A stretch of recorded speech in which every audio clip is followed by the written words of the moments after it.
That wasn't for your benefit, John. Good morning.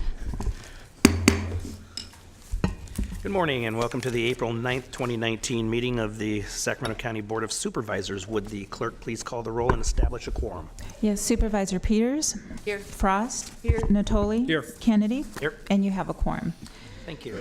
This meeting of the Sacramento County Board of Supervisors is cablecast live on Metro Cable 14, the local government affairs channel on the Comcast, Consolidated Communications, and AT&T UVerse cable systems. The meeting is closed caption and is webcast at sacmetrocable.tv. Today's meeting will be repeated Friday, April 12th at 6 p.m. on Channel 14. This meeting is also broadcast live on KUBU Radio on 96.5 FM. A DVD copy is available for checkout from any local library branch. Members of the audience wishing to address the board may fill out a speaker slip and hand it to staff. When the chair calls your name, please come to the podium. Also, please silence your electronic devices at this time. Thank you. Please rise and join me in the Pledge of Allegiance. I pledge allegiance to the flag of the United States of America and to the republic for which it stands, one nation, under God, indivisible, with liberty and justice for all.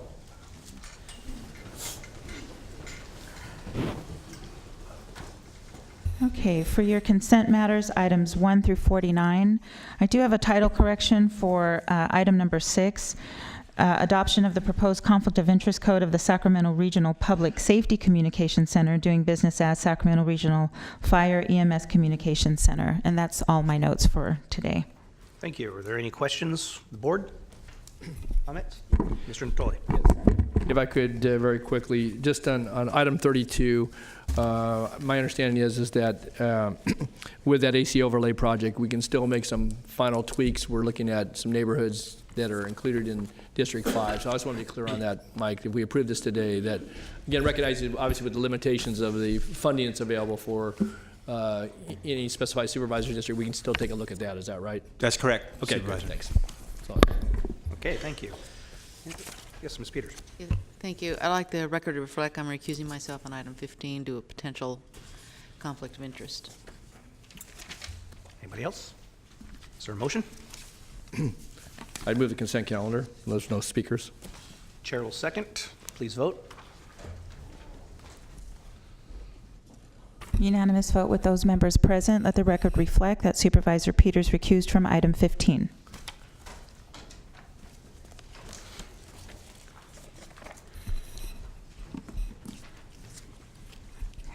Item 50 is the presentation of resolution honoring Gwen Werda Morrissey upon the occasion of her retirement. Is Scarlett Ong in? Yeah.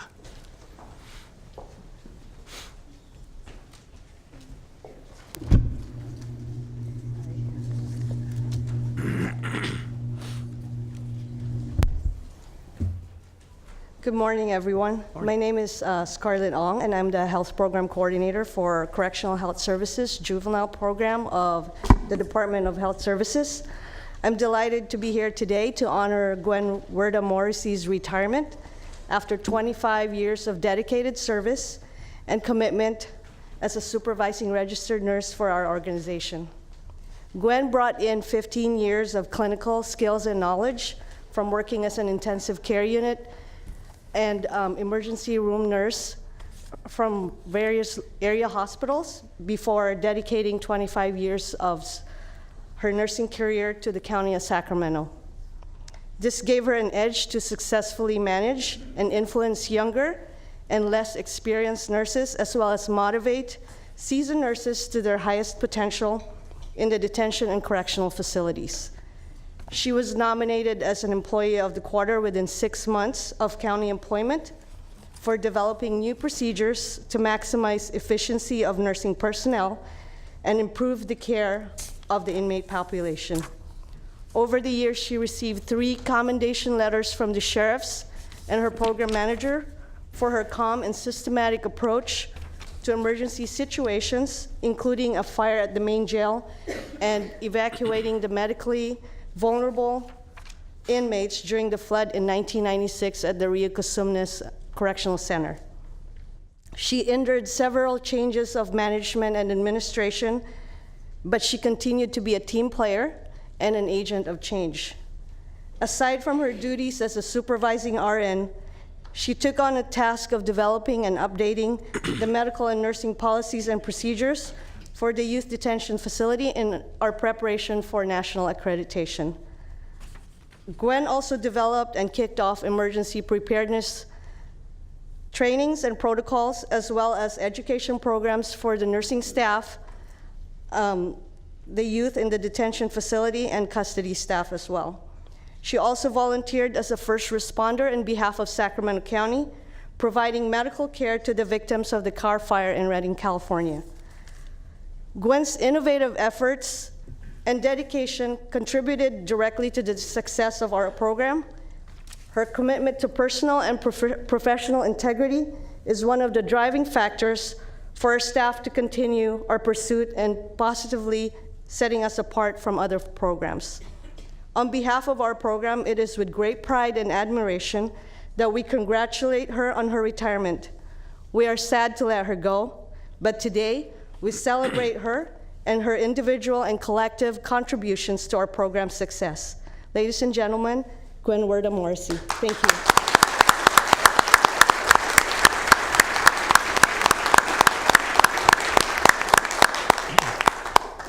First of all, I'd like to thank the board for this resolution.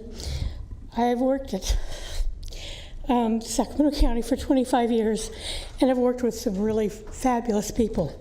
I'd like to thank Pam Gandy. She's our program manager. She's been completely supportive and also encouraging me to make my own decisions, run the program the way that we want it run. Scarlett Ong has been absolutely fabulous, not only as a manager, but also as just a really good friend. I'd also like to thank Ben Santos. He's a new supervisor with us for the past year. And if he wasn't there, I would feel really uncomfortable leaving the program that I've worked with so long. But he's innovative, he's got a great management style, and so the program's going to be in really good hands. I'd also like to just thank the probation department. The program that they run at Juvenile Hall is amazing. When I first started working with the county, there were about 350 kids in Juvenile Hall. There are now about 110 to 140. And it's because of their innovative programs, their dedication, and their hard work working with these kids. Sacramento County is really lucky to have that program. And lastly, I'd like to just thank my family, my husband Rocky, my daughters Sarah and Rebecca, my son-in-law Kevin. They're always there to support me, and when things get crazy, they keep me sane, and when I lose my sense of humor, they make me laugh. So I'd really like to thank them, and thank you all. That's it. Thank you.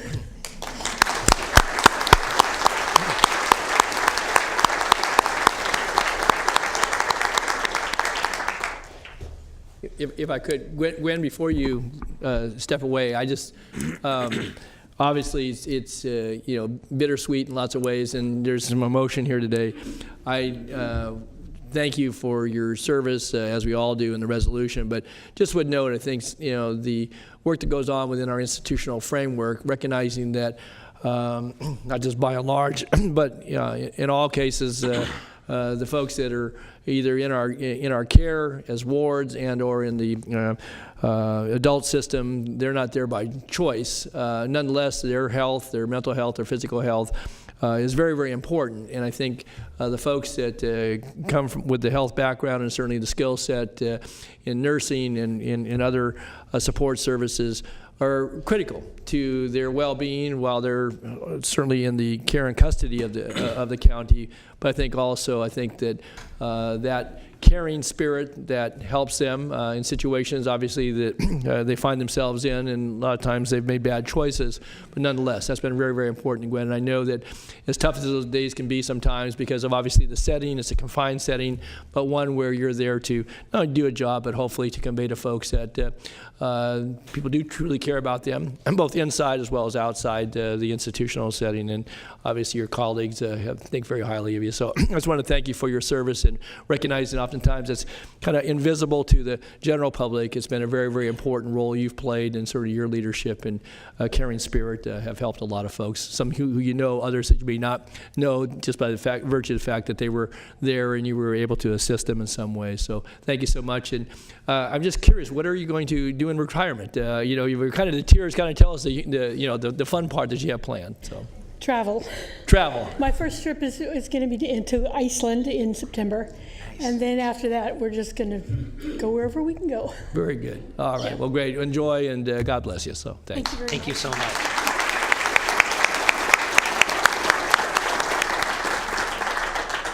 Okay, I'm going to take something out of order here. We already voted on item number 43, but afterwards came a speaker slip, so Sheila Boxley.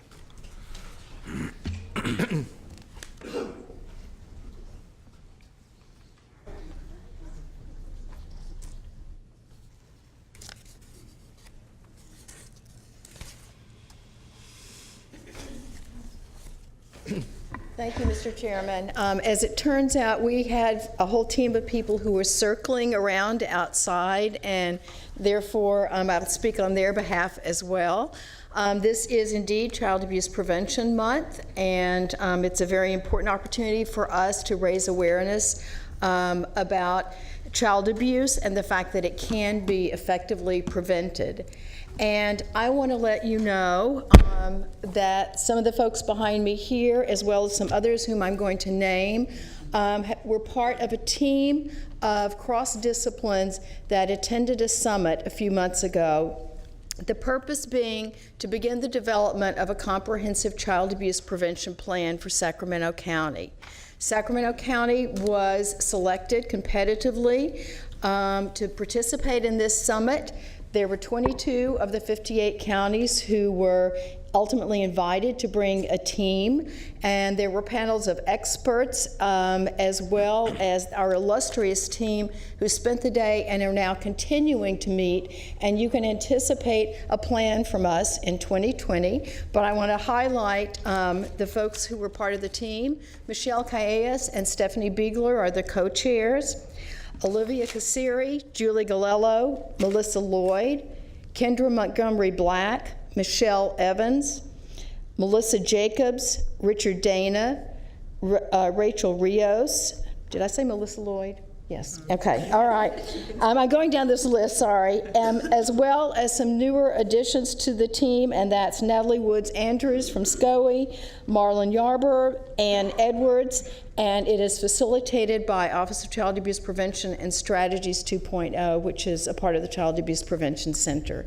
So we are very excited. This is a really momentous start, and we wanted to share that with you because I have to tell you that in my experience, I haven't seen people leave their other baggage and their needs and their money, locked away in a safe. It's a vibrant process and very inclusive, and it will be very inclusive of the whole community, not just the team that I mentioned to you. So we see that as a really important way to kick off this important recognition of Child Abuse Prevention Month. Thank you. Thank you, Sheila. And thank you for everything that everyone on that list does for this important topic. Thank you. Absolutely. Thank you all.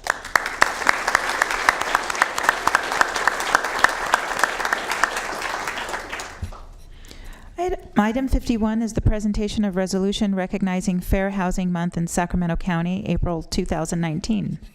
Okay, I have one speaker slip I'm going to take before we do the presentation. That's Sean Dillon.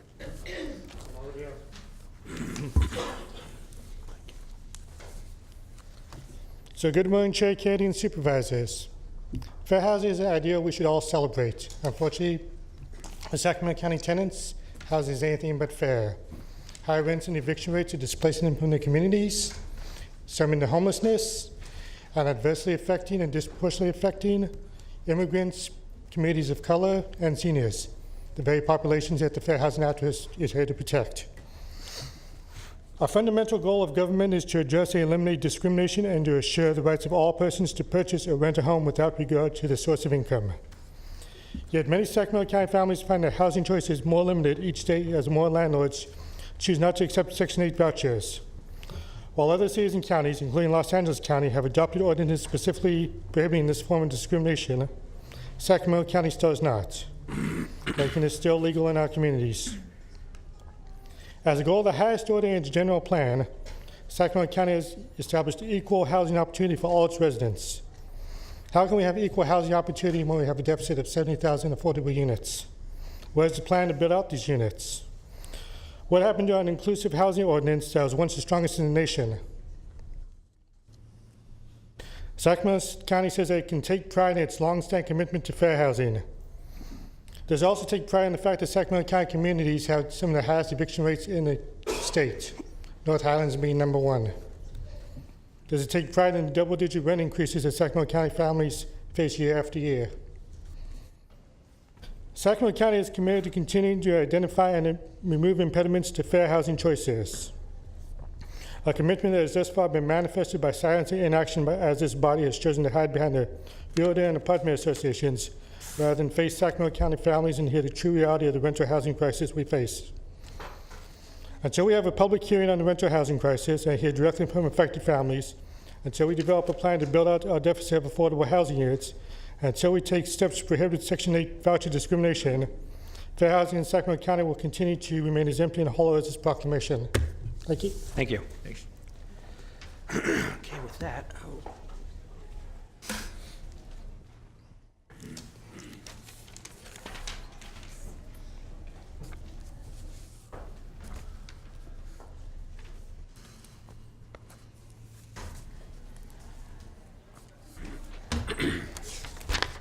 Morning, board and members of the audience. This year is the 51st anniversary of the Federal Fair Housing Act passed by Congress on April 11th, 1968. It is the goal of Sacramento County to provide equal housing opportunities for all residents and protect residents against discrimination. After the dissolution of the Regional Human Rights Fair Housing Commission in 2014, Sacramento County took the lead in restoring fair housing services by contracting with Sacramento Self-Help Housing to provide the Renters Helpline, a number that residents can call for fair housing education, landlord-tenant dispute mediation, and legal guidance. Shortly after the county entered into the first contract with Sacramento Self-Help Housing, several incorporated cities joined the county and contracted with Sacramento Self-Help Housing to expand the provision of the Renters Helpline. With that, I would like to welcome John Foley, the Executive Director of Sacramento Self-Help Housing, to accept this resolution.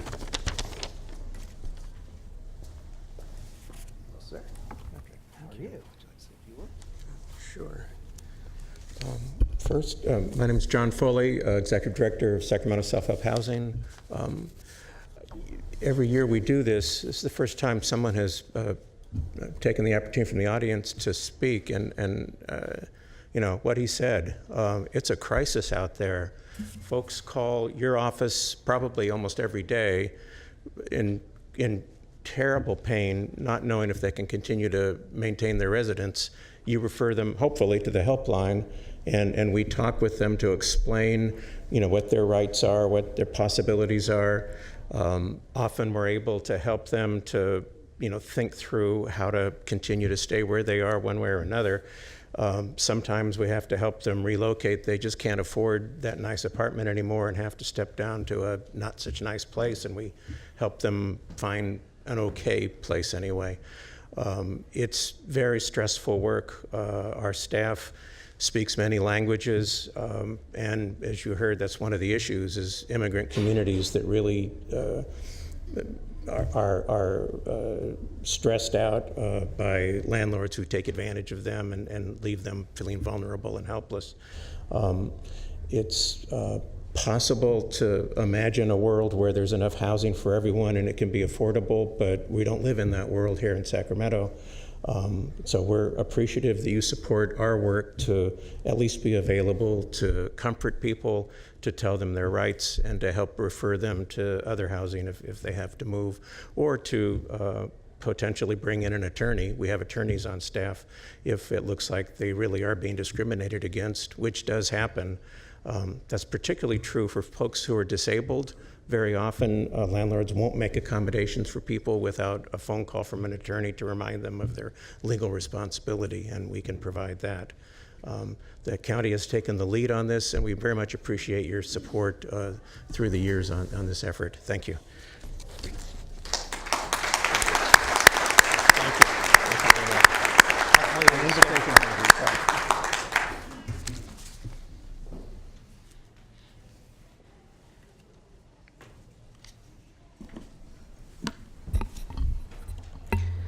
Item 52 is the presentation of resolution proclaiming the week of April 4th through the 13th, 2019 as Creek Week in Sacramento County.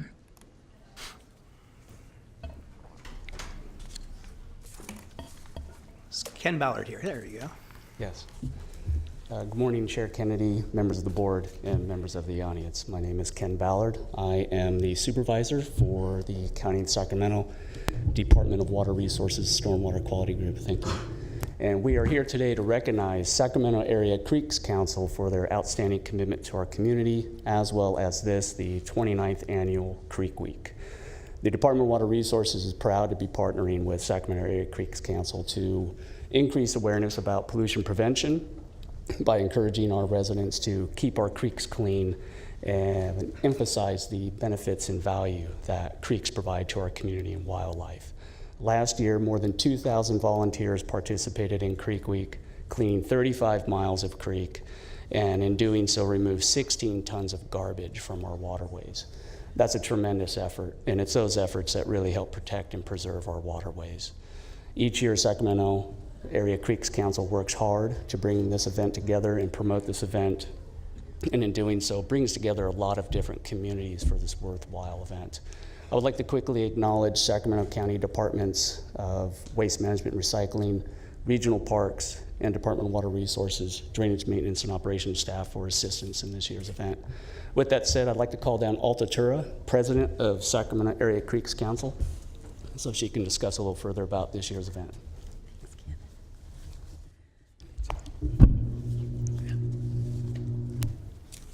Good morning, everybody, and thank you for the resolution. Just a little bit of information about this year's Creek Week. In addition to cleaning man-made garbage out of the creeks, the goal, one of the main goals of Creek Week is to do outreach to the general public about the importance and value of our urban waterways. We have a beaver walk Wednesday evening along Steelhead Creek, and at the Sac Regional Plant, there'll be an evening presentation about turtles. So that's also Wednesday evening, and we've had other activities this last weekend. We still have room for volunteers at some of the cleanup sites. The best way to register is to go to creekweek.net and click on the volunteer page and choose your site accordingly. So we so much appreciate the county's support. We have a group that will be working on Steelhead Creek Saturday morning, led by Dr. Roland Brady, and County Parks is supporting that cleanup also along the Cal Expo floodplain. So again, thank you very much for your support.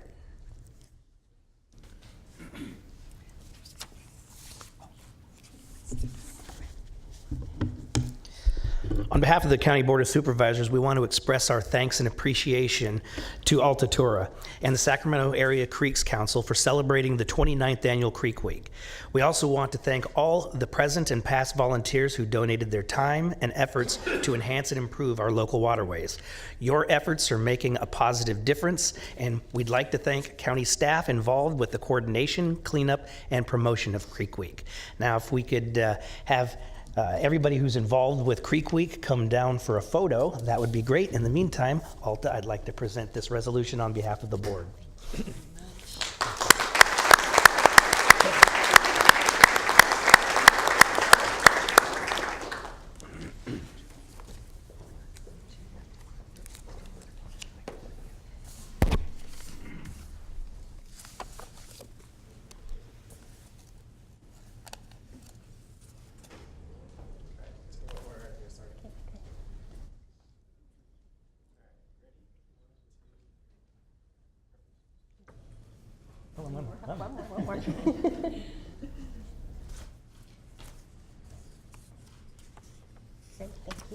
Thank you so much.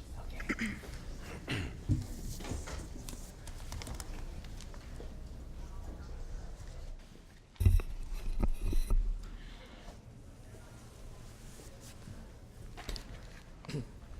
Item 53 is the presentation of resolution recognizing the 2018 Sacramento County Volunteers. Okay, and before we start with that, we do have a speaker slip from Steve Garrett.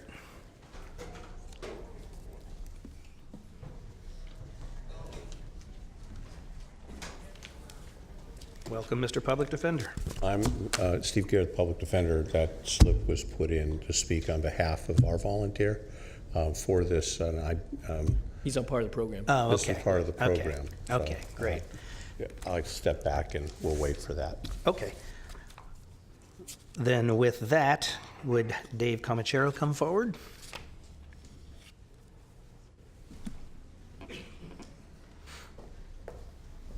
Morning.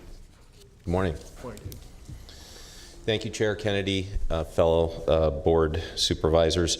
We're here today to recognize and acknowledge the time, labor, and generous altruism of the volunteers who lent support to county programs in 2018. And now, if you don't mind, I will unfortunately turn my back and address the crowd. Welcome, honored volunteers, families, and guests to the board's recognition of outstanding volunteers in the county for 2018. Just a few housekeeping details before we begin.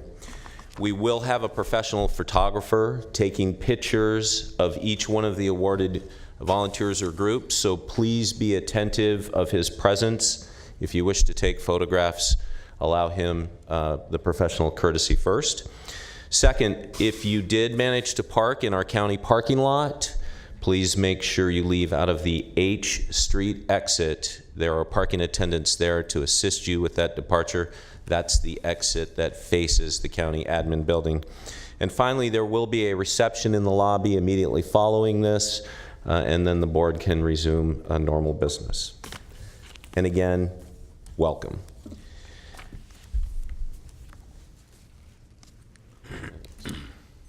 Do we have a presentation?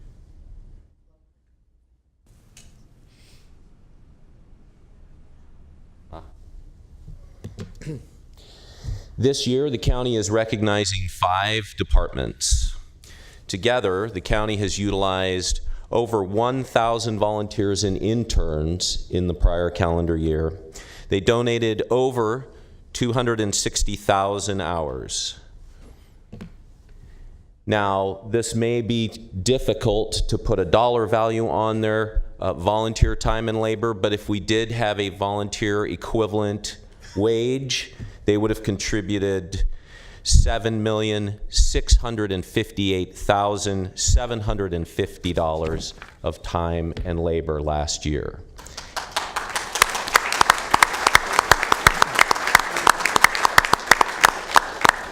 And in recognition of that contribution to the county and the county's programs, we have a ceremonial check, which we would like to present to the entire board on behalf of their efforts. Would the board please join me?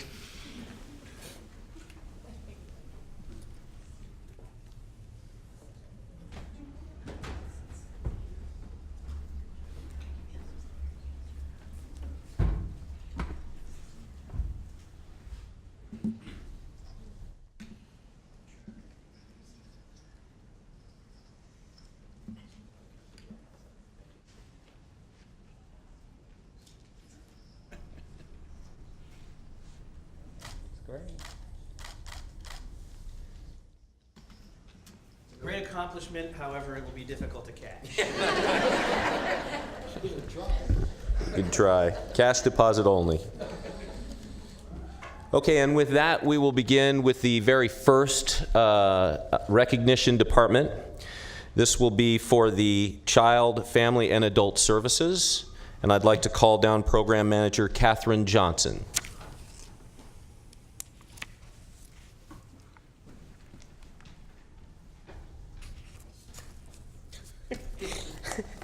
Hi, I'm Kathy Johnson. I'm the program manager for our Resource Family Approval Program, which is through CPS. And we are here to give recognition to Ray Wilson, our volunteer with our Resource Family Approval Program. He has donated over 2,000 hours in the last 4 years to both the Resource Family Approval Program and the Gifts from the Heart program. So he has assisted RFA with getting our binders ready for our classes, any type of clerical assistance we've needed. He has come and helped with a very happy face, and we're all really appreciative of him. He also has helped the Gifts from the Heart program in the warehouse, and that's helpful in getting gifts to our kids at Christmas time, as well as our seniors, and that's been a great help as well. One thing I didn't know until very recently, that he's also much busier than that. He is also tutoring kids, third graders, through San Juan Unified School District, and also volunteers at the Carmichael Library. So he's been a very busy guy. So I would really like to recognize Ray for his hard work, and thank you very much, Ray.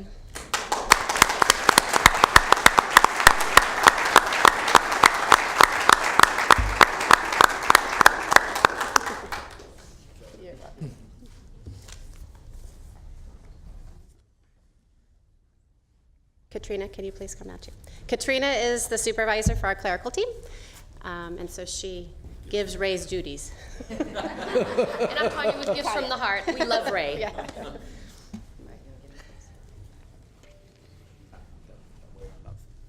Step back. Okay.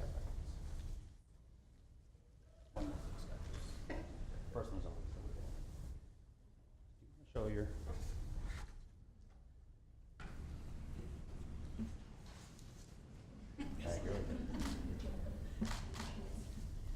Thanks, Ray.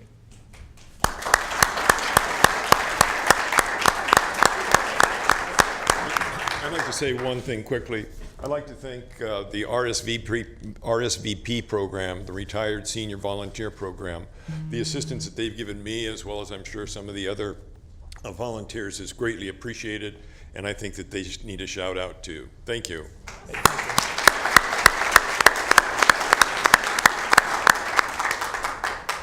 Thank you very much. Next up, the Department of Health Services. I'd like to invite Deputy Director Sandy Damiano and Program Manager Amelia Schendel down. Thank you.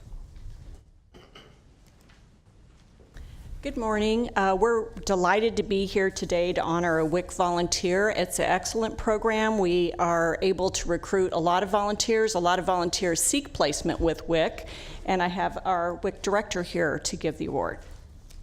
Thank you, Sandy. So I'm just really delighted and thrilled to be here to honor Ashley Wells, who has donated over 206 hours with the Primary Health WIC program. Ashley has a degree in anthropology with a special certification in medical anthropology and is planning to go to nursing school. When she came to WIC, we were just thrilled with her high level of intelligence and capability, responsibility. She always asking for what else can I do, very high level. And another thing that's really nice is that she's very culturally competent, and that's of immense value to the WIC program because we serve a large population of people that speak over 13 different languages and many different ethnicities. So that has been a really, really nice thing. She's very quick. She learned to perform WIC tasks very quickly. She's able to issue food benefits, also do hemoglobin screening with, we do finger prick and lab testing. She is quick to serve, is very positive, and so exceptional, in fact, that she's enabled us to become more efficient and improve the customer service experience. Always cheerful. When she comes in the morning, my staff are like, "Oh, Ashley's here, that's great." So as a result, we hired Ashley, and now she works for WIC as a nutrition assistant. So we hope she doesn't go to nursing school too quickly. But anyhow, we wish her the absolute best, and we're very pleased to honor Ashley with this award as the Outstanding Volunteer of the Year. Thank you, Ashley.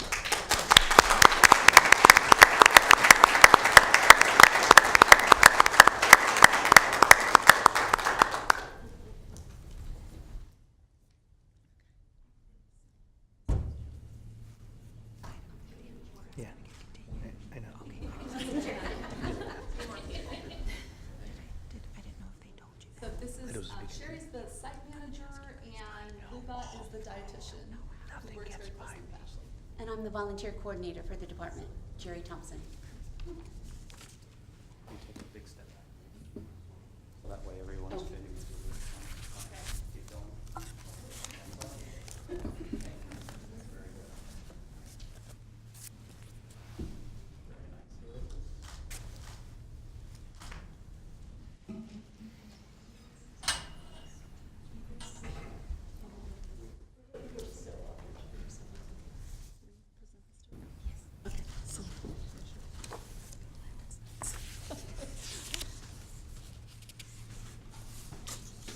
This is the only time of the year when part of my job is photobombing. Thank you very much. The next award presentation will be from the Probation Department. I'd like to bring down Chief Lee Seal.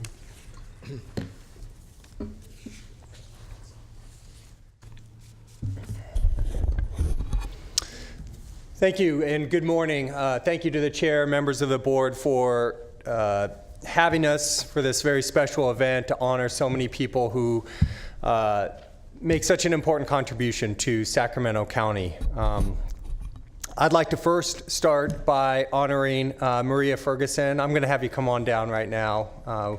We like to look at your beautiful smile.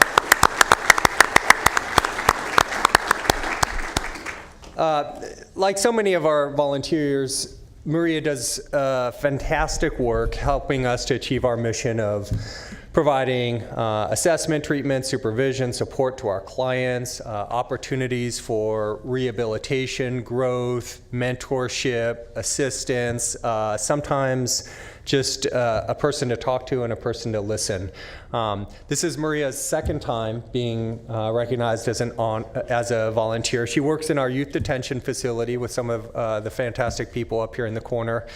And I will say that Maria has what is undoubtedly the most important title in our entire department, and that is Grandma.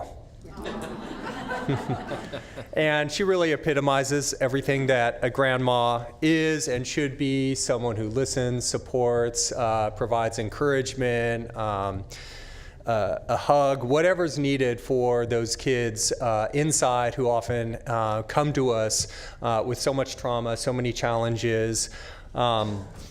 I will say this, I spent some time with Grandma Ferguson maybe a couple years back, a year ago or so.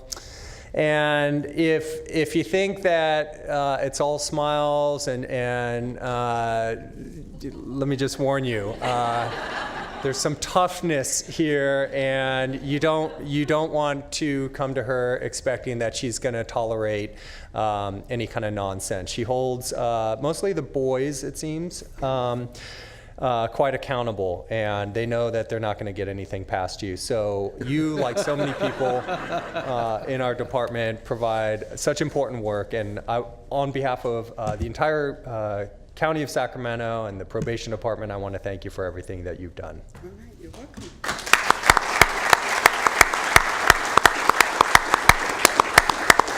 Anything you'd like to say? I just want to thank the Probation Department. And my boys, like I call them, they really need our help. I mean, everybody, including the justice support. And I just want to say thanks to Probation and thank foster grandparent for letting me be a part of the solution. Thank you. Great.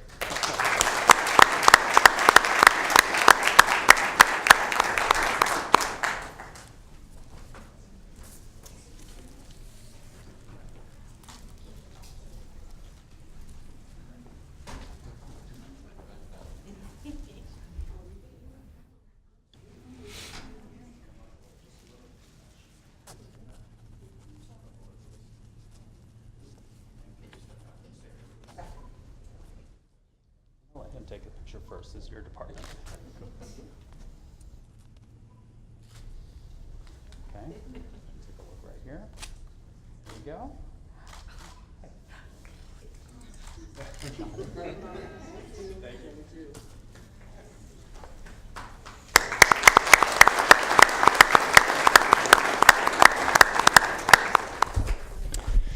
And secondly, we also want to recognize a group today. I think this is not just on behalf of the probation department, but this is really on behalf of the entire justice system.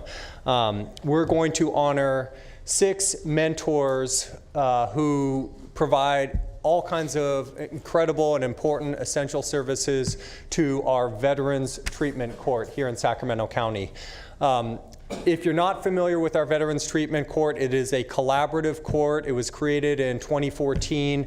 It only exists because people work together very well in this county. That's the district attorney's office, the public defender's office, the court, probation, often clinicians from behavioral health. The whole team comes together. We work as a group on behalf of veterans who are in the justice system, but really come to us with a complex myriad of things that they need in terms of treatment, support, services, things that we want to provide to help make them better. I would like to recognize the Honorable Judge Abbott, who's in the audience today. He's a veteran, and he comes to this job with just a great perspective, and I know that on behalf of everyone, people love working in the courtroom because of the example that he provides to everyone.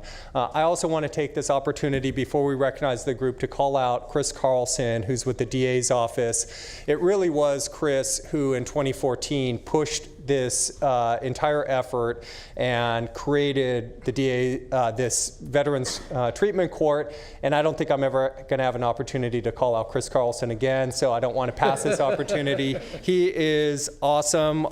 Every probation officer loves Chris Carlson, so thank you to the DA's office. At this time, I'd like to invite down the mentors from the Veterans Treatment Court to come on down. We are joined here by Dale Rigglesworth, Bob Freeman, Les Bonham, Doug Mitten, and truly what they provide, they make a minimum commitment of a handful of hours to serve, but they really go far, far beyond those hours. They collectively have given, served over 100 veterans, these mentors, and really probably close to thousands of hours to the people who have given so much to our country, have given to our county, and now it is our duty to honor and serve them by giving back. So I want to thank these people standing behind me who provide such an essential service and help people who really need it to get back on their feet and to connect them with everything they need to do to be successful again. Before we pose for a photograph, I want to turn around and ask whether or not Dale or anyone wants to say anything on behalf of the group being honored today. All right. I'll just quickly state on behalf of the mentors, thank you very much for this honor. It is very meaningful for us. Thanks. Thank you. So if people want to come down and pose as a Veterans Treatment Court, we're joined today by not just people who work in the court, but many people who themselves are veterans. So it's really my pleasure and my honor to recognize the whole team today.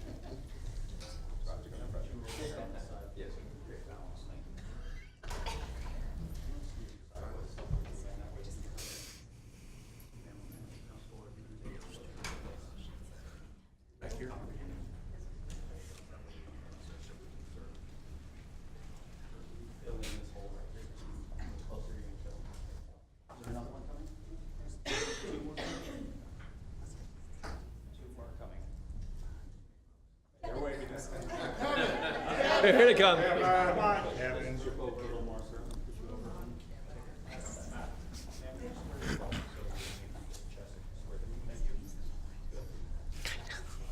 He's really efficient.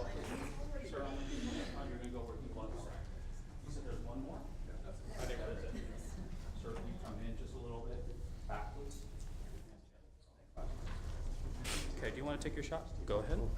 Looks like there's a couple of those.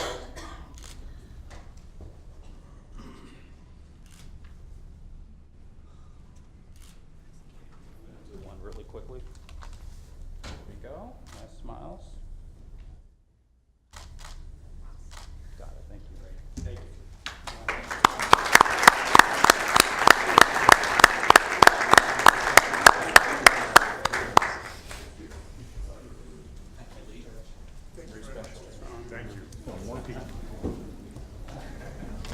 I don't know. This is other extras. Oh, There's 10. okay, great.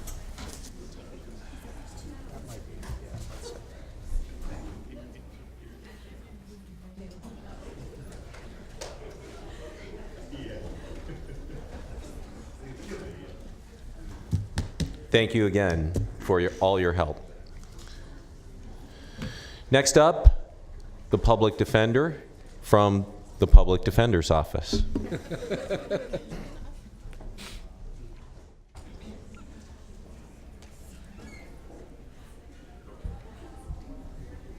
I want to thank the Honorable Chair and the members of the board for our opportunity here to address people.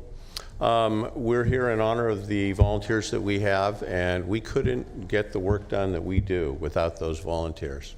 We have double-digit volunteers every year who are working in the courts alongside us, representing some of the most voiceless and sometimes difficult people you can imagine. And they come in and day out and put their hearts into that kind of work. And we could not survive without the kind of dedication we get from the interns.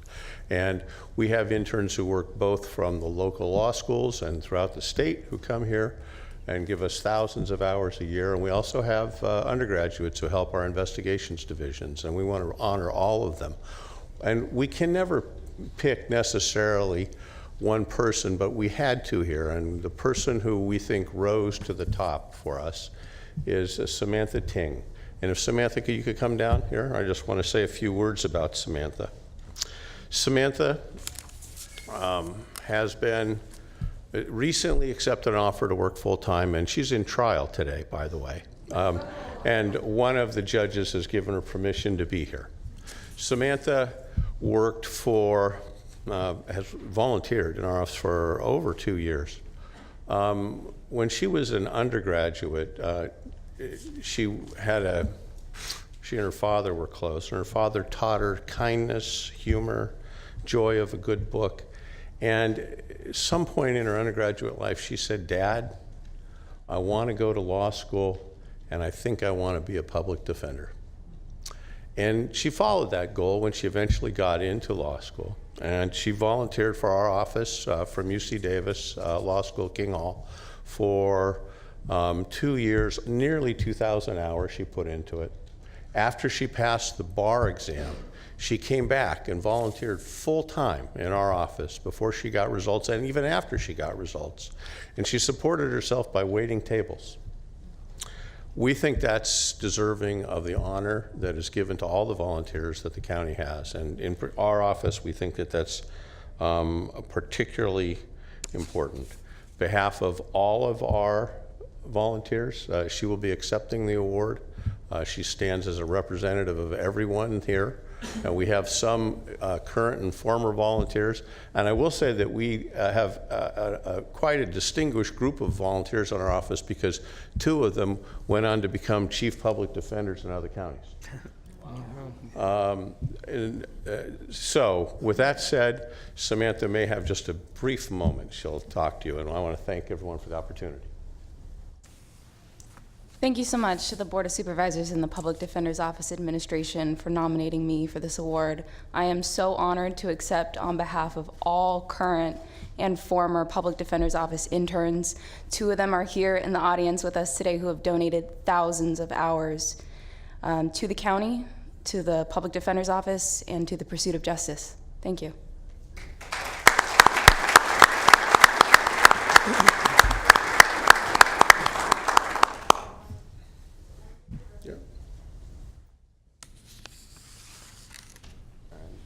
I believe this is the honor that's going to Samantha King.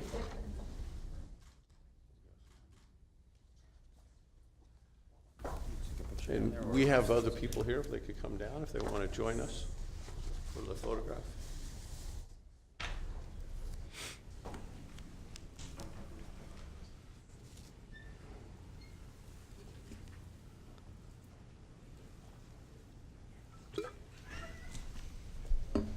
So Chief Assistant Benson, Zawinski, Stephen Avis, and Gina Tennington, they're past volunteers in our office and current attorneys.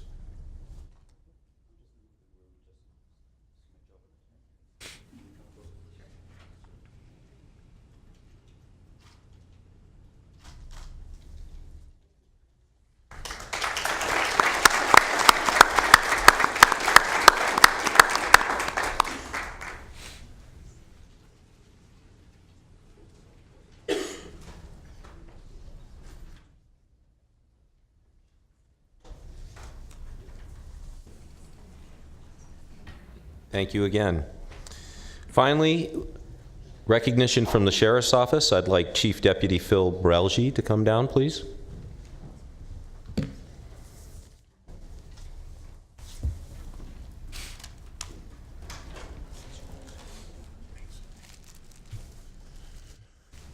Good afternoon, Chair Kennedy, members of the board. Thank you for having me. I'm here to honor our volunteers this year. Have two awards. One is the group award, which is based out of our Centralized Investigations Division, which consists of our pawn and metal theft detail. As I call their names, if they could come up, it'd be great. The pawn detail volunteers have volunteered an incredible amount of time with our agency and assisted detectives, patrol officers, and ultimately the community in recovering a lot of stolen property. The group only consists of 4 people and collectively have donated approximately 2,600 hours of their time. Each member has dedicated themselves to making the community a more prosperous place to live, work, and play. And with that, I'd like to have Nina McMahon, who has donated over 16,000 hours in 11 years with our office.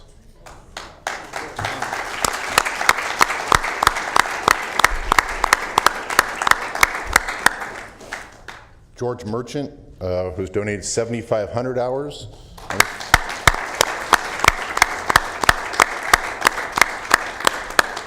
And has also been with us for 25 years. And separate award for him, which he was unable to attend the dinner, so we'll give him a little separate award for 25 years of service. Thank you very much. Joe Williams, almost 3,000 hours in 15 years.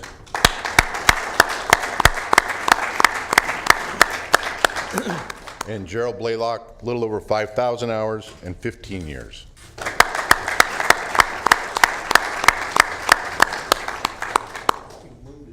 Thank you very much for everything. Thank you. And let's get CID up here too. Some of the members, come on up and we'll get a photo.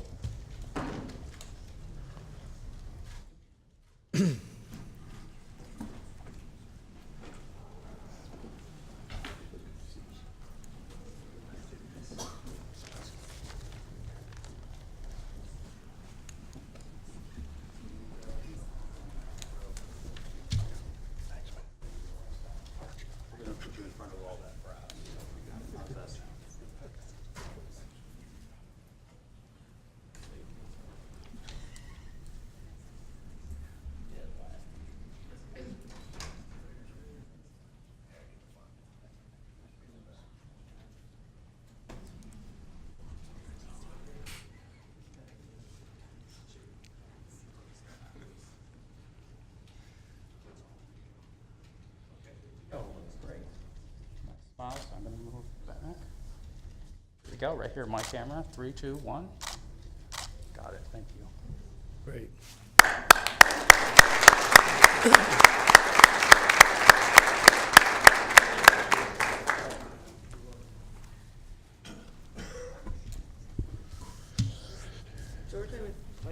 and maybe with you and Burrell too. Sure. For the 25 years.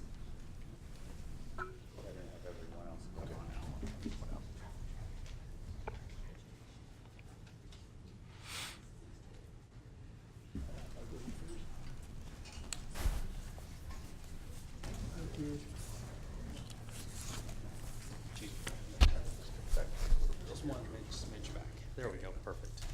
Very nice, thank you so much. Right there, looks good. Thank you.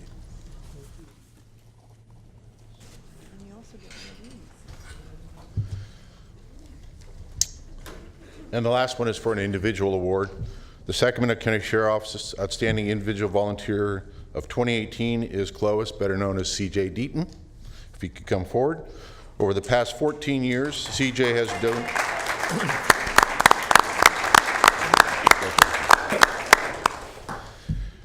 donated over 8,300 hours taking reports for the citizens of the Dewey Service Center, patrolling the community as one of the North's main volunteer patrol units, and for many years on the Volunteer and Partnership, better known as VIPS, as the board as treasurer. CJ consistently provides about 16 to 20 hours each week to the Sheriff's Office, the community, and the citizens. His efforts have made him a valuable component in the Sheriff's Office of providing service with concern. With the 8,300 hours, he's also been with us for 14 years.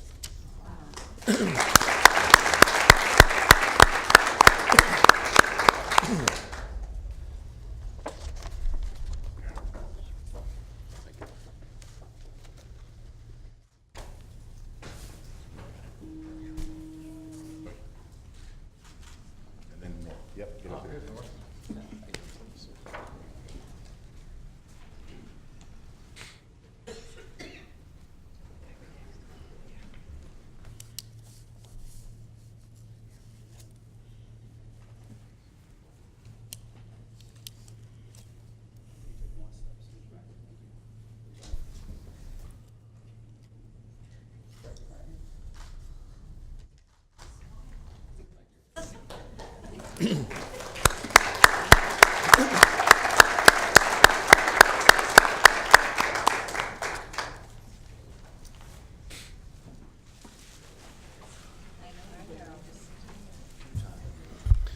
Okay, and that concludes our recognition event.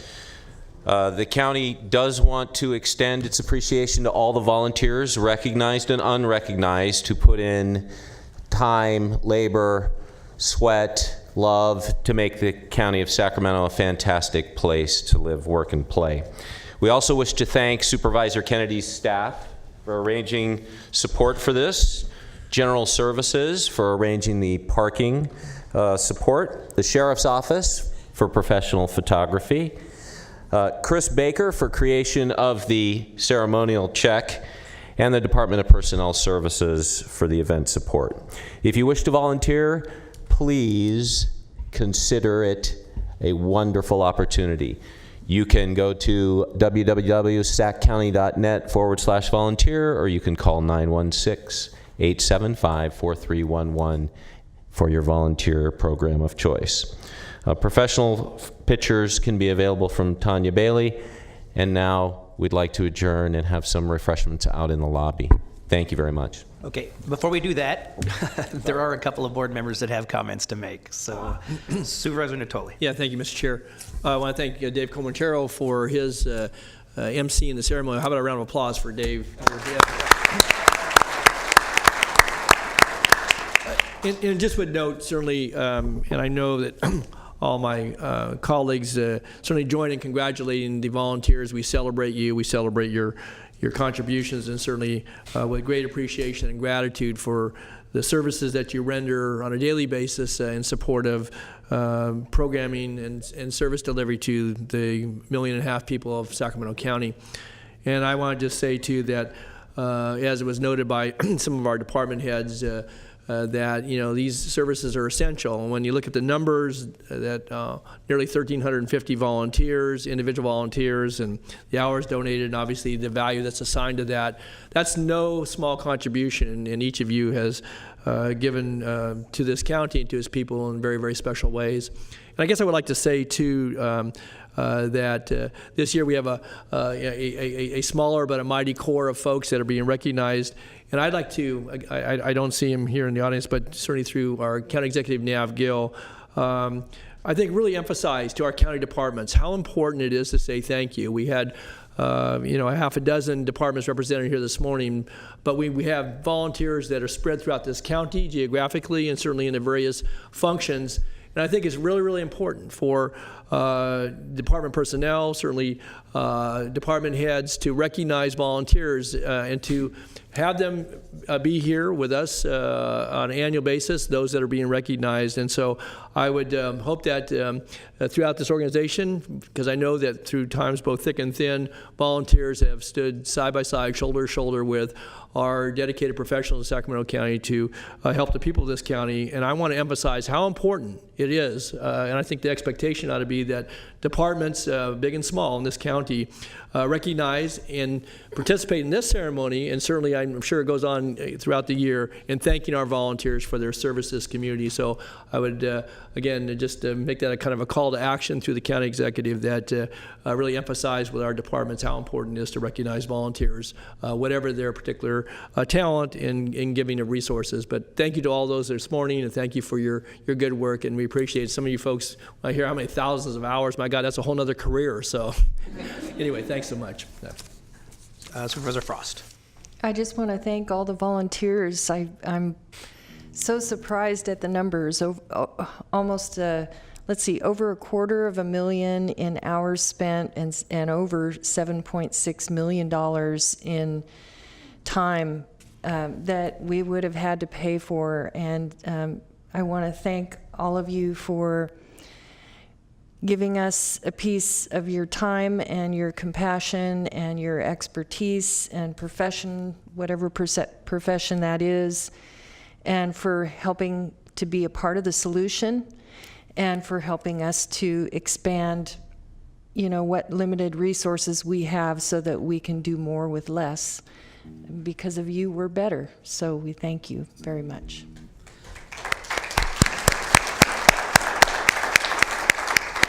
Okay, we do have refreshments in the lobby. We will take a short recess here. The board will reconvene at 10 minutes to 11.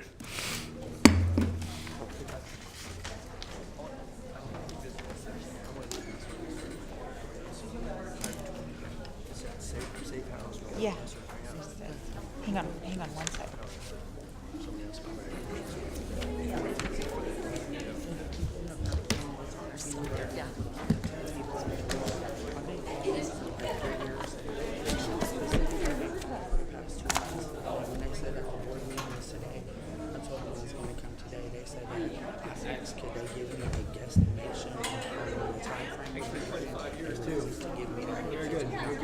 Good work, George. Thanks a lot. Later on, way later on.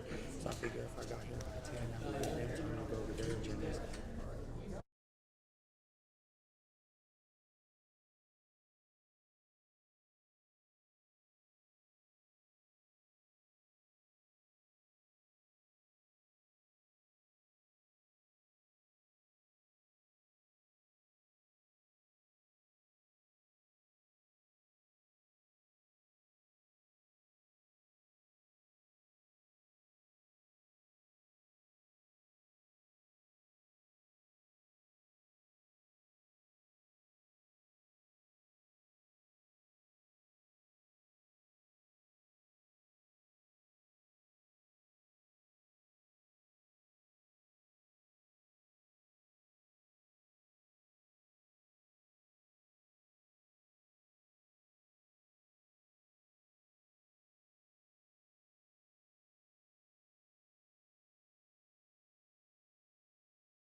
Enjoy the next one too, the sunshine. Thank you.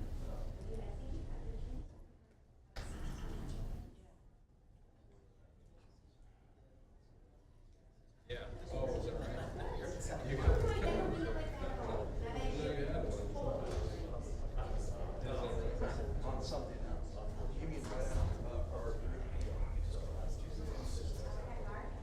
Nice to see you, sir. Yes, how's life? Yeah, never dull. Weird. Done with college?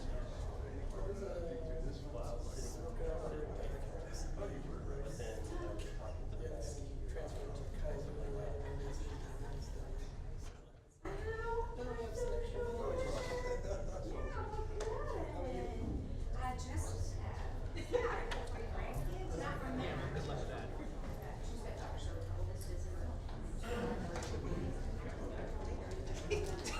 Too many carbs.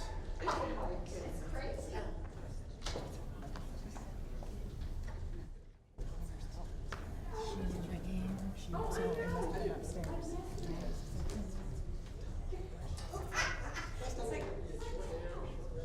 Yeah, I know.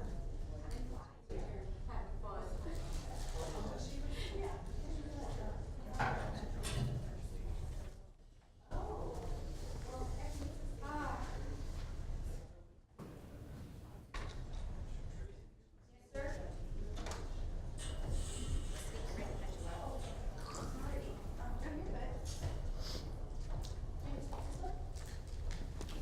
Yeah. Thank you.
Call back to order the Sacramento County Board of Supervisors. Would the clerk please call the roll? Supervisors Frost? Here. Here. Peters? Here. Kennedy? Here. You have a quorum. Okay. For item 54, I do need a motion to continue this to June 4th. Affordable Housing Finances Resources. I'll move to continue to June 4th. Second. Motion and second, please vote. Unanimous vote with those members present. And then we also have item 55. Are you ready for that? Yes. Okay. Item 55 are the resolutions of necessity authorizing eminent domain actions to acquire real property for Hazel Avenue Widening Project, Madison Avenue to Sunset Avenue, Phase 3. There are 5 properties, and we'll call each property out separately. And you also have to have separate motions on these. Property number 1 is A.D. Billick Doing Business as Preferred Financial Incorporated, located at 5308 Hazel Avenue. Could I ask, so we're going to go through the listing of the properties twice then, once now and once for the motion? I can read all of the properties, and then when you guys take your motion, however you want to do that. That was what I was asking you before. I guess I wasn't Okay. very clear. Second property is Nicholas R. Roch, of an unmarried man, located at 5141 Hazel Avenue. Third property is Gregory S. Lund, surviving joint tenant, located at 5016 Gerhardt Place. Property number 4, John G. Malcalpine and Roxanne B. Malcalpine, trustees of the John and Roxanne Malcalpine Family Trust, located at 5022 Gerhardt Place. And the 5th property is Anna R. Fragoso, a single woman, located at 4921 Hazel Avenue. Good morning. Chair Peters and members of the board, I'm Peter Hannon, Program Manager of Acquisitions for the Real Estate Division, and I'm here today to introduce this item, which recommends board approval for 5 resolutions of necessity authorizing eminent domain actions to acquire real property interests for the Department of Transportation's Hazel Avenue Widening Project Phase 3, which runs Sunset Avenue to Madison Avenue. The project, Phase 3, involves the widening of Hazel Avenue from 4 to 6 lanes and the construction of new bicycle and pedestrian facilities with landscaping strips along Hazel Avenue from Sunset Avenue to Madison. The purpose of the project is to reduce congestion, establish a safer environment for all modes of transportation, and create a more attractive, functional, and publicly inviting corridor. Of the 33 acquisitions required for Phase 3 of the project, 5 properties are the subject of this board item. These remaining 5 properties are all located along Hazel Avenue in Fair Oaks, between Sunset Avenue to the south and Madison Avenue to the north. 4 of the properties feature residential improvements, and 1 property is vacant without any improvements. The real property interest the county seeks to acquire consists of various permanent public roadway, facilities, and utilities easements and temporary construction easements needed for the project across portions of the affected properties. The county obtained third-party appraisals for each of the affected properties from an independent appraiser and presented offers to the respective property owners for the purchase of the various easements I just mentioned. The county's negotiations with these remaining owners have reached an impasse. The county is thus unable to secure the necessary interests in the subject properties under the current circumstances. Today's resolutions of necessity and anticipated eminent domain actions will provide for possession of the required real property interests and construction of the project while the county proceeds to acquire easements through eminent domain if necessary. Information to support the required statutory resolution of necessity findings is contained within the staff report included with the agenda packet, along with owner contact histories. Notice of intention to seek approval of the resolutions of necessity were mailed to the respective owners by registered mail and standard U.S. mail at least 15 days before this hearing. If you have any questions regarding the project or any of the properties in questions, I or other project team members currently present are available to address those questions for you. Thank you. Thank you. We may have questions, but in the meantime, I'm going to call the 3 members of the public that have signed up to speak. Ryan Ivanusich.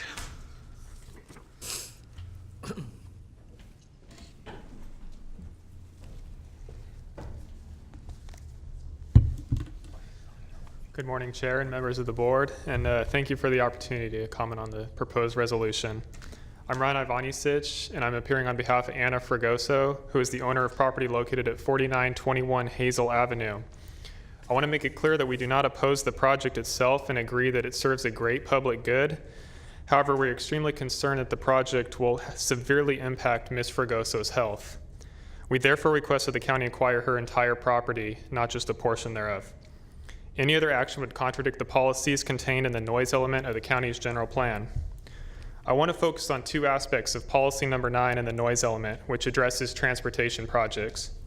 First, it states that in no case, with no case being underlined, shall the long-term noise exposure for non-industrial uses be greater than 75 decibels.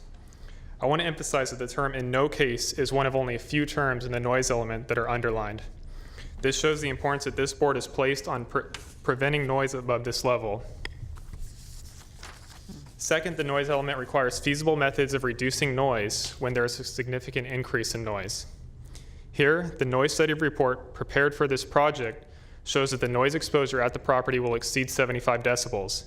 The county has declared that this level is unacceptable and has the potential to cause hearing loss.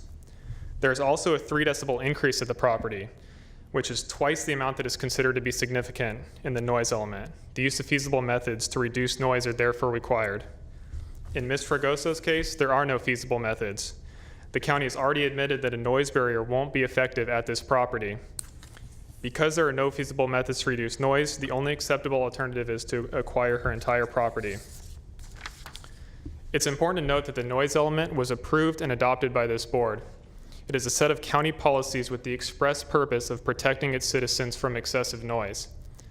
The noise element recognizes that noise in the community has been characterized as a health problem. Not only does it cause hearing impairment, it contributes to stress and interferes with activities such as sleep, speech, and recreation.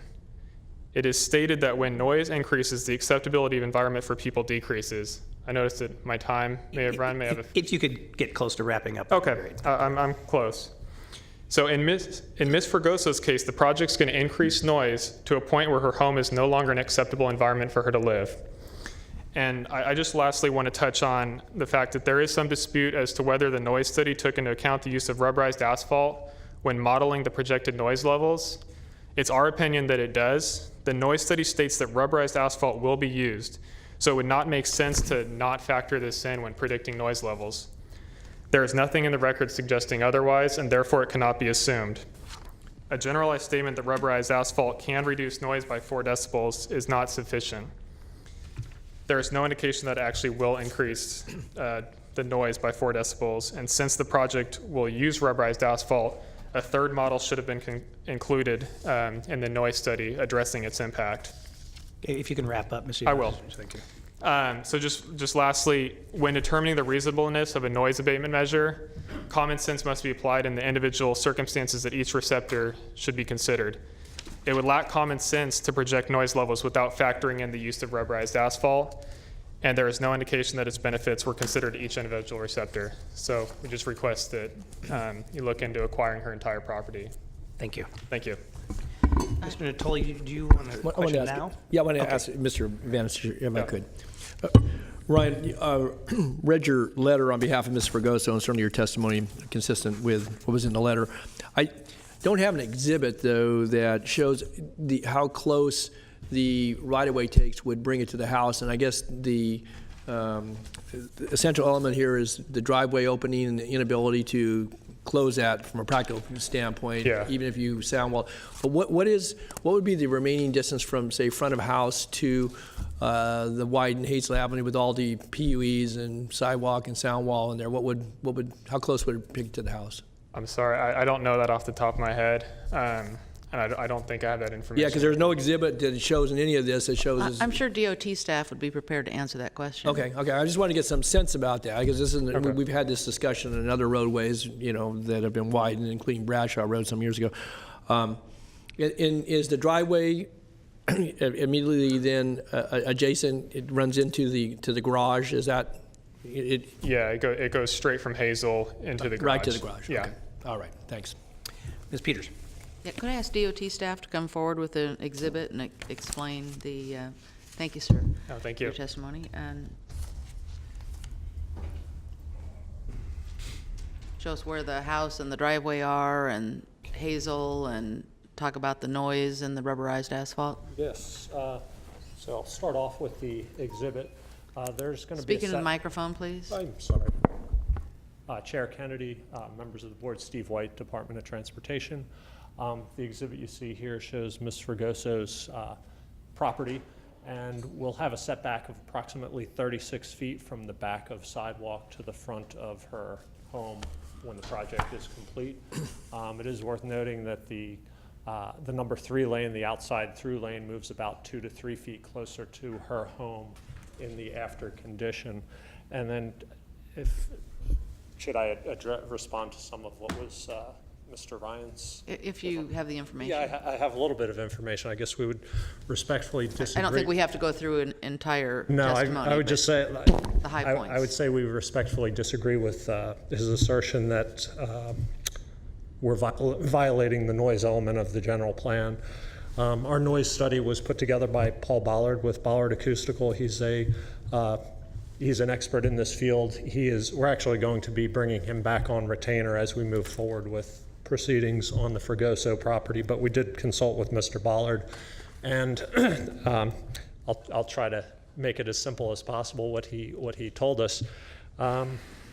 Essentially, the general plan states that noise created by new transportation noise sources shall not exceed 60 to 65 decibels in the outdoor activity areas of residential uses. So the statement that it will be 75 decibels at the front of the house, that is correct, but the noise element speaks to long-term exposure being in outdoor activity areas, which would be the back of the home, which is at 61 decibels, and therefore we're still in compliance with the noise element.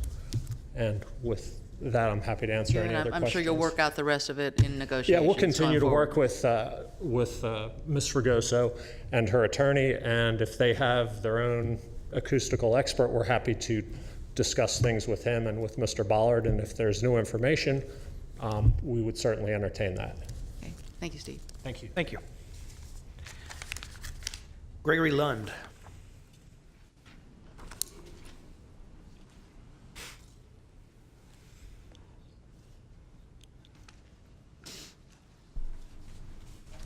Good afternoon, chairs, board of directors. Please excuse me, I'm a little nervous. I get a little flustered speaking in front of. We're very friendly. Okay. First off, I'm the owner of 5016 Gerhart Place, which my single residence backs up to Hazel.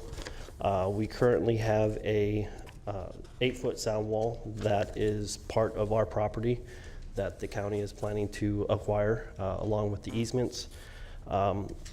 My main issue with this meeting today has been the fact that the time constraints that have been put onto us for this portion of the project has been somewhat unreasonable. We have been given the appraisal back in March, end of March, May, beginning of June, and we have been trying to work with the county. There have been some discrepancies that we feel on the appraisal where either the property was not valued properly for fair market value, or it was just simply omitted. Speaking with the county, going back and forth, trying to get information from the county is a very long, tedious process. Sometimes you're waiting a month, 2 to 3 weeks between each reply. So you compound that by 10 or 15 inquiries, you end up at 6, 7 months worth of time just trying to get all your information somewhat in a row before you can hire another appraiser to then get what you feel is fair market value for your property being taken. At this time, we're simply at 8 months. I'm not sure what the timeline is regarding going from first point of contact to eminent domain, but I feel that 8 months on a 15-year project is very, very short. we just haven't had enough time trying to hire an appraiser that is certified by the county, that is willing to deal with an appraisal for us personally, that does not have a conflict of interest with the county, is proving to be very, very difficult. We have been through numerous, at least 8 on my side, that have either flat out refused or have said that they have a conflict of interest and will not do it. So it's something that's difficult for us to do in ourselves without having to move forward into a legal process, which is where we are right now. So I'd like to respectfully ask to have the motion for this for the RON to be pushed at least a few months further back so that we can try to resolve this issue without having to go to eminent domain. Thank you. Supervisor Peters. Thank you. I have a question for staff. I'm going to ask them to respond to your comments. Okay. Thank you, Mr. Lund. Thank you for your comments. Yeah, just I have submitted. I believe this last night was my 4th personal counter offer, and all 4 have been within an hour rejected. Okay. So there has been no back and forth from the county. Thank you, Mr. Lund. Thank you.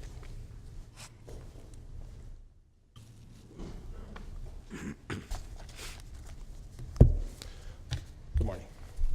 It looks like there was a lot of discussion starting in August last year, and my question is having to do with the timeline, as Mr. Lund mentioned, and the constraints. I can offer a bit of information. The first written offer based on the county's appraisal by a third party was presented to Mr. Lund on July 23, 2018. So that was when the first offer was sent out via mail.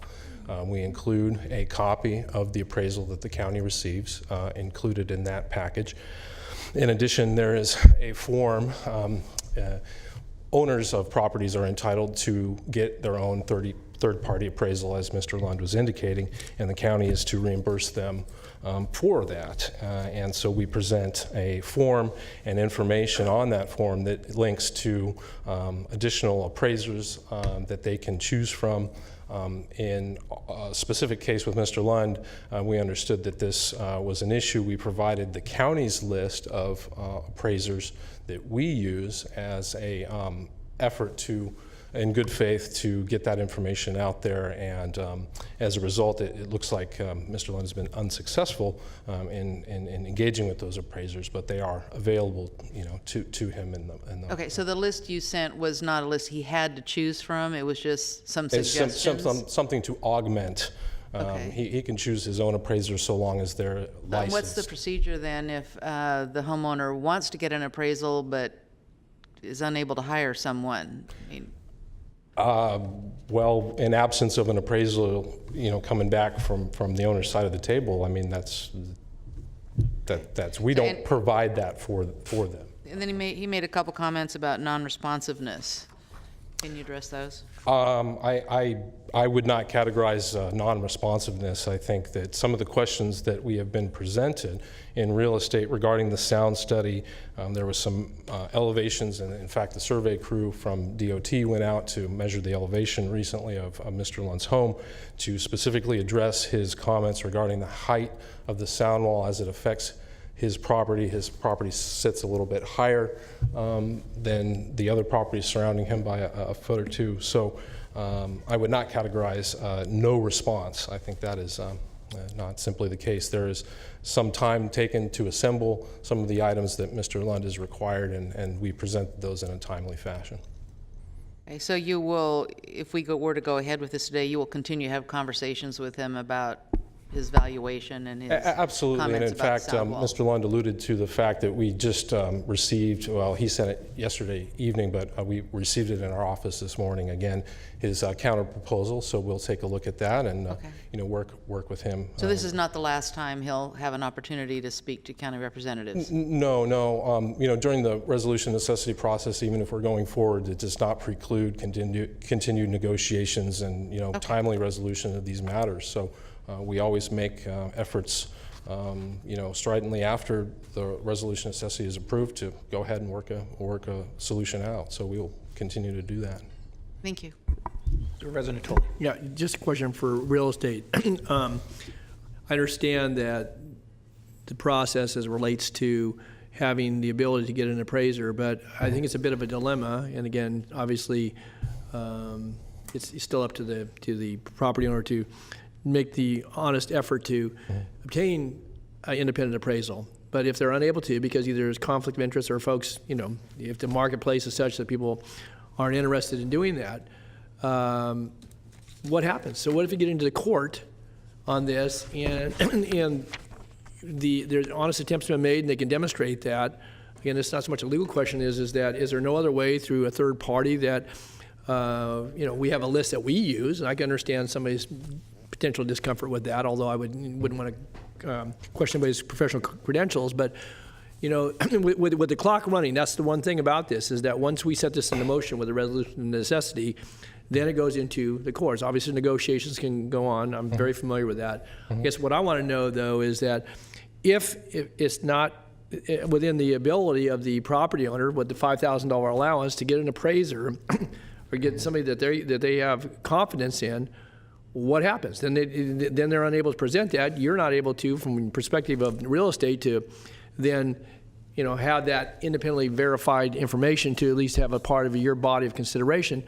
So what happens? I mean, again, I can't recall that we've had this issue presented to us in all the years I've been on this board where somebody said they can't find an appraiser.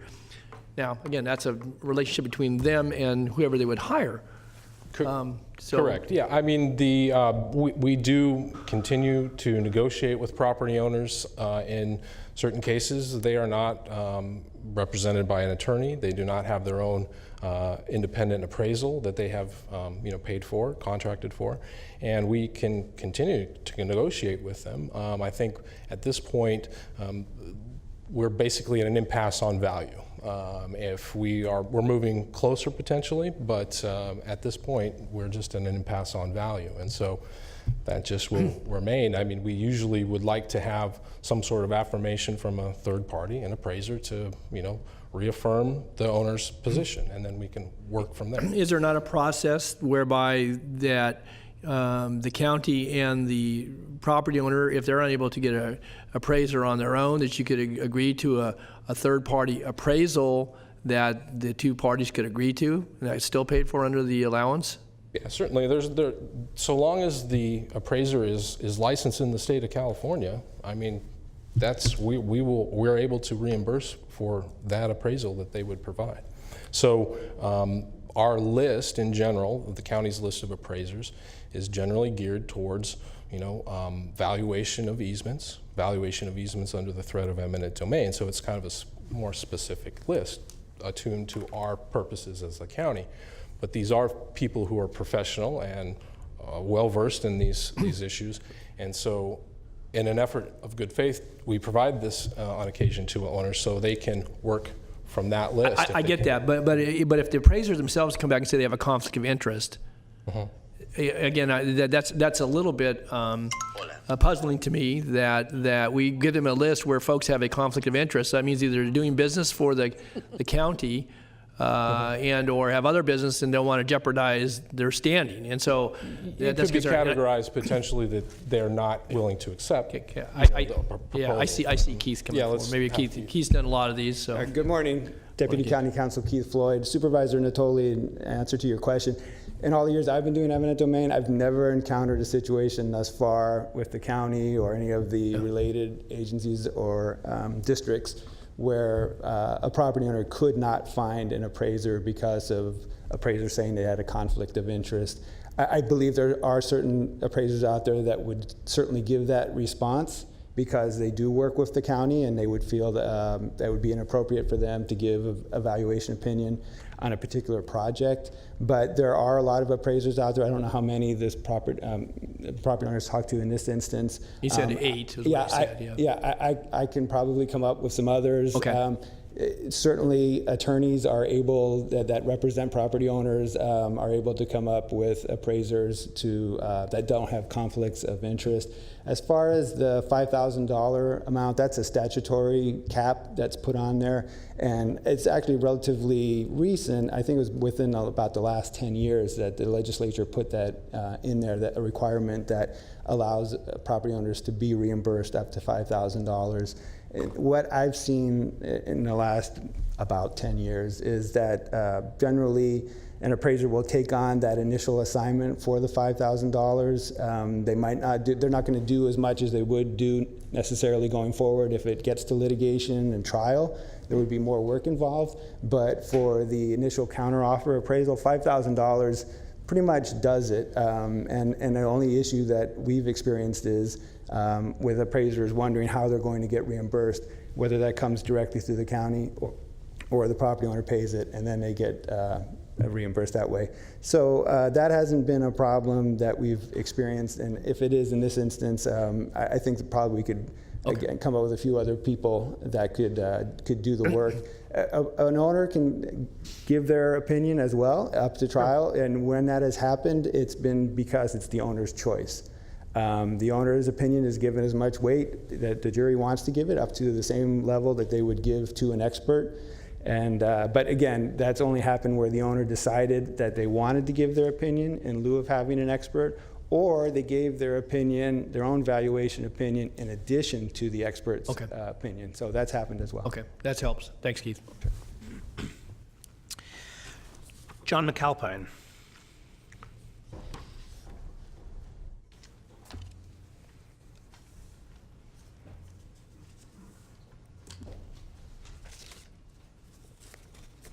Good morning, the board. Morning, sir. Board of Directors. I live next door to Greg, actually, so I was going to talk about basically the same thing we just got done discussing here, which was the appraisals. My wife has personally called 15 appraisers that are on the list and or that she found elsewhere. Not one of them will do this job. Have they given you a reason? Yeah, and I can connect the dots. It's pretty. Yeah. Help me connect the dots. So, the way I look at it is if they would do their job and they provide a real value, then they're probably not going to get work again at the county. That's not true. Then why would they not want to get $5,000? Is that the end of your comments? No. Okay. No. I just wanted to bring that up because it's I've been there for, what is it now? 23 years. Known about this project since day one.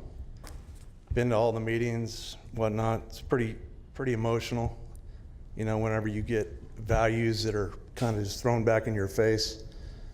And I can do simple math. You know, like for instance, the current wall, which is mine, is 800 square feet. I've seen what the contractor who's built walls all the way down the street so far has charged the county on a per square foot basis to build that wall. And in my case, it's close to 30 grand. But that's not even taken into account. So I don't want to get into all the numbers, but that's kind of where this is going. So if an appraiser wants to do their job and they'll get paid $5,000 to do their job, then they would offer a decent appraisal of all the considerations. That's really what I'm here to talk about. It looks like I'm over time. Okay, thank you. Thanks, John. Steve? Sorry.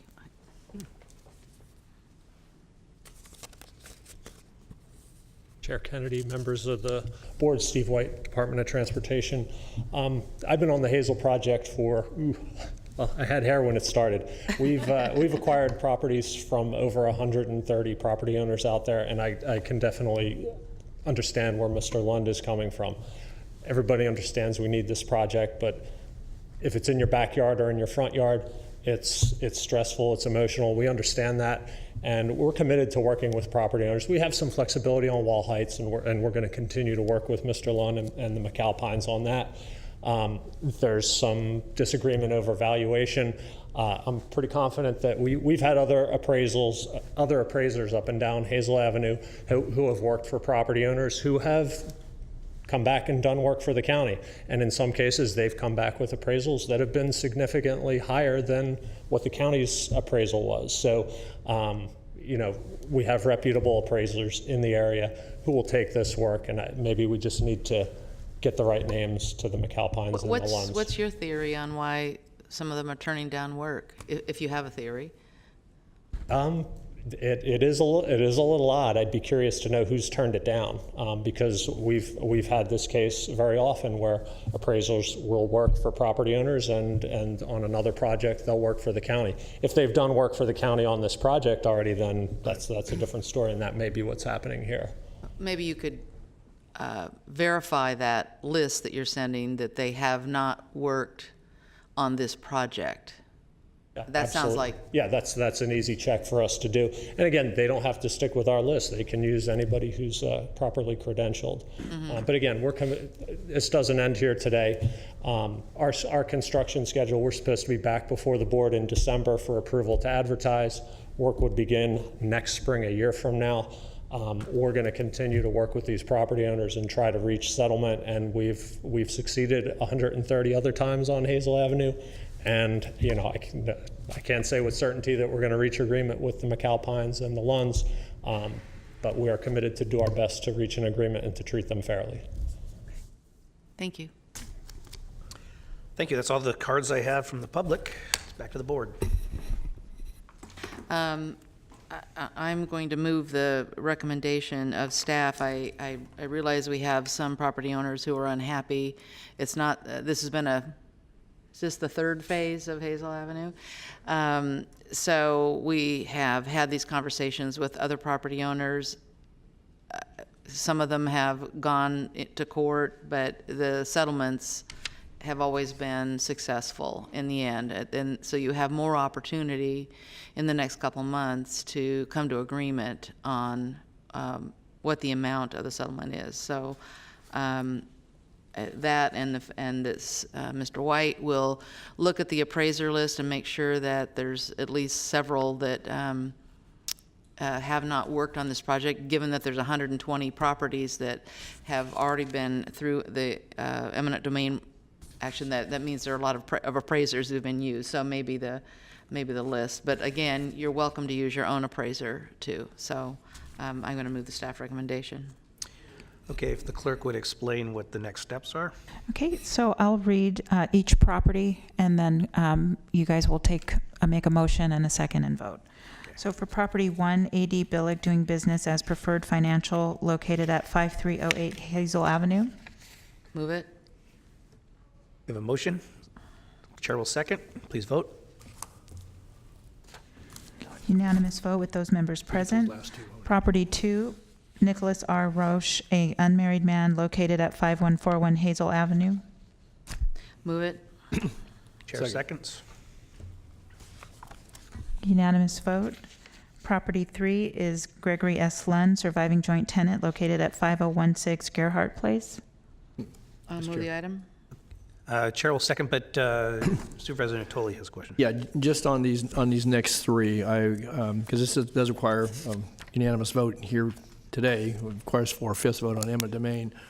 I'm prepared to support them, and I think certainly Supervisor Peters I think hit on at least one of those areas, and part of my questioning was here, again, recognizing this has had multiple phases over many, many years. And one thing that I feel very strongly about, and I have confidence certainly in Mr. Floyd and our real estate division, is that obviously they represent the interests of the county, but that we take into consideration and due consideration landowners, property owners who have, and I think Steve, you said it, or Keith said it, front yards, backyards, and we have this project that we've defined the public necessity around. But I want to be sure that folks have the ability to be fairly represented, and that is part of my question this morning, and I think that with the information been put out here on the record, certainly Ms. Fregoso is represented by council, but the other two parties are representing themselves, that they have the ability within the marketplace to go out and to, hopefully make a choice, if that's what they choose to do, of an appraiser that will, again, fairly represent them, either with the county negotiations and or if they end up in court. And I know a lot of it comes around settlement of value, but there are things that sometimes may not have the same valuation that relate to trees, shrubbery, hedges, landscaping, whatever it might be. And I think that those are important points. I know they're not lost on county staff. Again, we've done enough projects, certainly in the district I represent, where we've had to work through those, and I have confidence, certainly my colleague, Ms. Peters, in the event that they get a snag on one of these. But I would just say that I'm prepared to support this today, but my expectation is that when we come back in December, that, long before that, hopefully we'll find settlement. And again, if it's just valuation, that's one thing, but valuation does have behind it those things I just cited and others. And so hopefully we'll help them to find the appraisers and, a pool of appraisers that they can choose from that will allow them to be fairly represented. So that's my comments. Thanks. I think the key point being made is that today's not the last bite at the apple for anybody who has issues and concerns, that there's more opportunities for negotiations and discussions. So please vote. Unanimous vote. Property number 4, John G. McAlpine and Roxanne B. McAlpine, trustees of the John and Roxanne McAlpine Family Trust at 5022 Gerhardt Place. Move the item. Second. Please vote. Unanimous vote. And property number 5, Anna R. Fregoso, a single woman located at 4921 Hazel Avenue. Move the item. Chair will second. Please vote. And that concludes unanimous vote. Or Ms. Peters? Oh, it must not. Right. I hit yes, but it didn't turn color, I guess. Please vote. There we go. Unanimous vote. And that concludes this item. Okay, thank you. For the board, may I ask just one question before? If it's a quick question, you may come forward.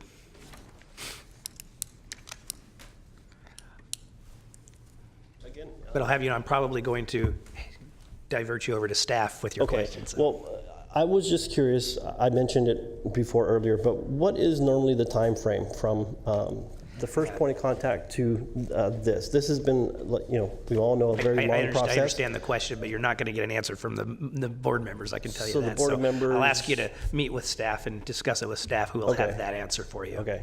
Okay. Thank you. Thanks, Mr. Sloan. Okay. Supervisor Natoli has a question regarding an item that was on consent, number 20. Yes. Can Thank you, read Mr. that, Chair. please?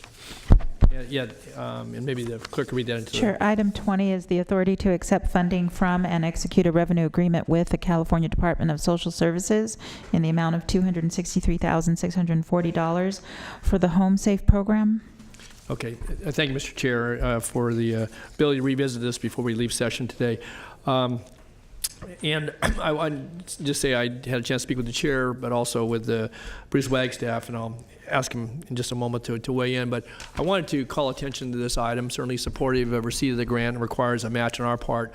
But this is an outgrowth, as board members may recall, in budget deliberations last year, I had asked about the ability to look for a second safe house or additional safe house beds for particularly seniors, elderly who are subject to abuse and neglect. We have only 6 beds, which are well utilized. In fact, we have, a waiting queue for the use of those current beds at the safe house, the one we have in this county, which serves a tremendously important purpose. And after I had read this, and again, my oversight on my part not to call it out when we were taking the consent calendar earlier this morning, is that the way this money was applied for, it goes to homeless folks in large part, and we received half of what we asked for. But if I recall correctly, when this issue was raised by this supervisor, it said, well, we're applying for this money, we'll come back and visit the safe house and so forth. And this doesn't provide for a safe house, and in fact, it still leaves out, I believe, a segment of our population, of our adult population, who through APS are identified as being either subject to neglect and or abuse and need the Safe House services. This will provide important services. It provides navigation, and then also folks who may be homeless, paying costs for utilities and arrears and other short-term rental assistance. But that's not the population that, at least in my mind, that I was talking to, and I think hopefully others understood that. And so this doesn't go to that question. I guess that's the point I want to make. The question of a safe house and the need for those beds, which was clearly delineated. Again, it may compete with other priorities in the county. I wanted to have that conversation. This was used as being the backdrop for seeing what we would get. We've got the money, that's great, that's going to help. It's less than what we expected, but it doesn't go to that question. So Bruce, maybe you can help out with this, because this doesn't address the need for additional safe house beds and housing. So. Thank you, Supervisor. Mr. Chairman, members of the board. You're right, this grant is being utilized for those who are adult protective service clients who are at risk of homelessness, which I think we'll all agree is a critical need. Absolutely. And it's also the way the program was set up at the state level. But suffice to say that this is not the sole effort that we have here as it relates to looking at adult protective services, which of course by its nature is for those seniors who are subject to either physical or financial or other types of abuse. So we are, I can assure the board and Supervisor Natoli that staff are actively looking at this issue. I see APS as a very important program. My experience is that at the state level, too frequently, it's not gotten the attention, frankly, that I wish it had. But in our case, we are looking at this carefully to explore what options we might be able to pursue. And we've been, for example, in touch with the other counties to look at what approaches they take that might suggest some options. We are looking at the safe house and as you requested, Supervisor, looking at the possibilities within our budget discussions for what we might be able to do with that. And as we come back to the board with our budget discussions, you'll hear more about that. But this is an important program. This is just a part of it. This addresses those who are at risk of being homeless, which I know we agree is we don't want to see happen. Right. But it doesn't end the conversation, and we'll keep you apprised of our effort. And I think to your question that you were asking, when we applied for this, we were hoping that there was some other monies we could get. We didn't get all the money. As Bruce said, we're going to continue looking at it, continue the work. One of the things that when we did the board retreat, one of the things that we did bring up was the overall APS that we're going to be looking at through the year. So the question is not sunsetted for us. This is an opportunity for us to get this revenue to use for the homeless component. As Bruce said, we're going to continue looking at it and what other options we have.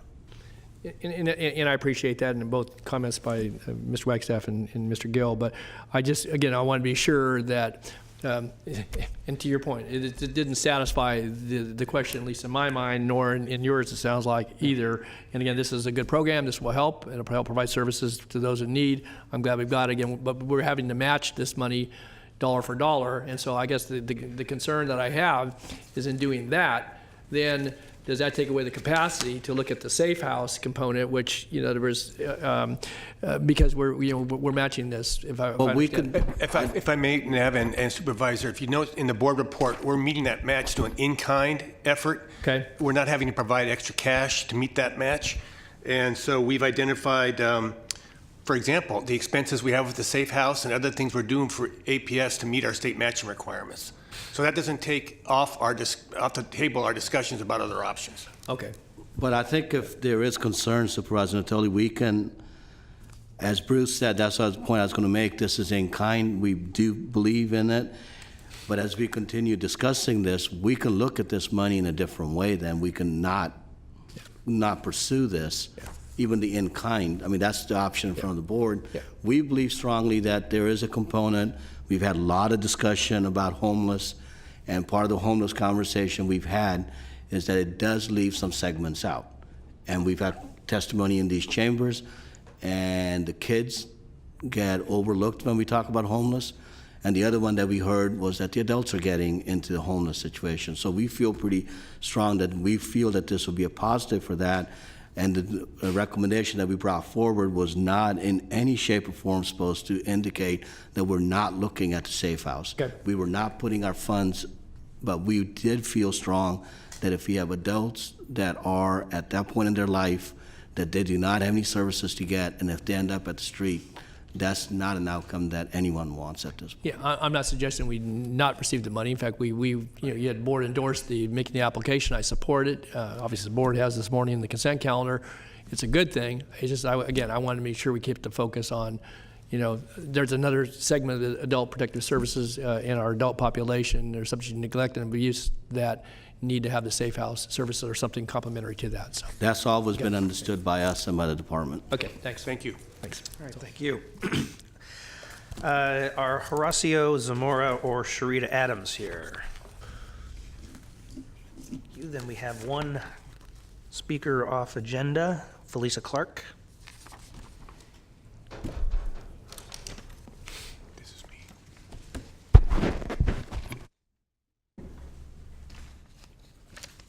And Ms. Clark, you'll have 2 minutes, and you can see the time clock on both sides of the dais here.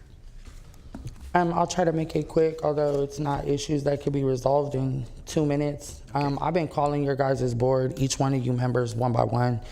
All of your guys' secretaries refuse to put you guys on the phone. You guys individually, and I'm assuming collectively, are refusing to meet with me. My issues are with the Children's Receiving Home. My issues are with the fact that Susan Anderson, who is the ombudsman for Sacramento County, reports back to the head of CPS.